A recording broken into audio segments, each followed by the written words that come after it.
The patient name is Miss B, age is 98, gender is female, admitted date is XXX. Allergies, she has no known allergies. Isolation, she's not any isolation, but she is on fall precaution. Room number is XXX, team is X, code is she's a DNR. She came to the True because of a left hip fall. She said she was cooking, there's a grease fire, and then she fell back. Upon her entry, her admitting to the True, they did imaging to confirm that she has a left periprosthetic proximal femur fracture at the site of her prior hip replacement. Sorry, she then underwent a left revision total hip arthroplasty, and now she's back home or back on the unit. There was a wound vac, but they took out the wound vac.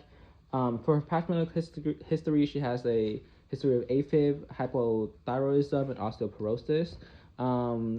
Then we're going through her system. Neuro, she's alert only times 4, GCS is 15.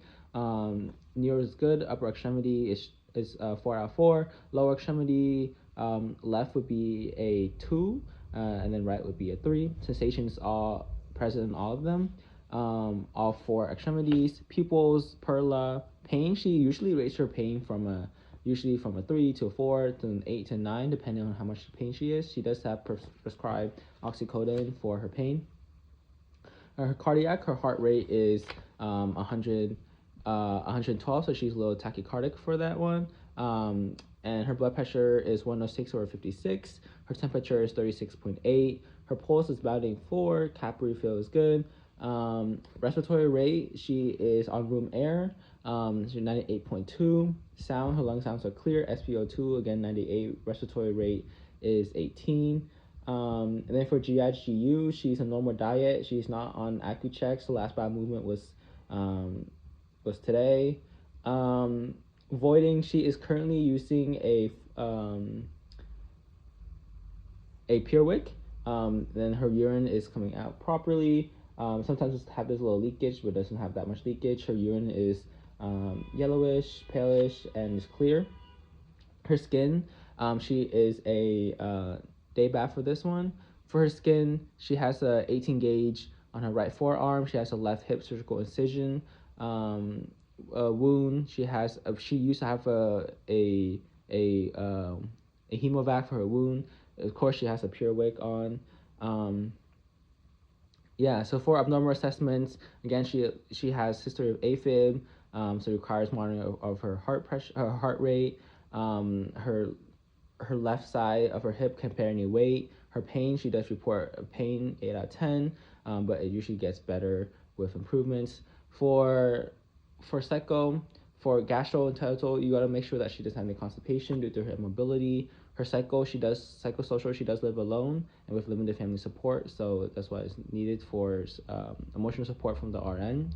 For abnormal labs, her sodium is 131. She has mild hyponatremia.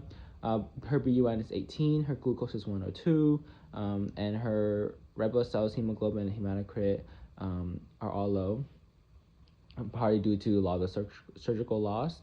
Diagnostics, again, she has the CT in the femur, confirm her left periprosthetic fracture, and then her CT of her head, there's no intracranial injury at all. So for the intervention that we provided to her, again, of course, the biggest one is just fall precaution, right? Bed low, call out within reach, non-slip socks. Staff assists mobility, so make sure that you're in the room with her when she needs to move around. She does know not to use the call button when she needs to use the bathroom, and the staff will come in. For pain management, oxycodone, PRN is used for her, is very effective, especially when there's PT or OT session going on. She also has a lot of anxiety from coming to a rehab and going home. So education about rehab plan was given to her, emotional support was given to her, case management was also involved to help the patient, to help Miss B understand what's going on and what the next steps are to help reduce her anxiety. And of course, just monitor her vital signs, of course. For recommendation for the next shift, continue strict fall precautions, continue pain management, monitor her hemoglobin, any worsening sign, watch for AFib, and do for early ambulations.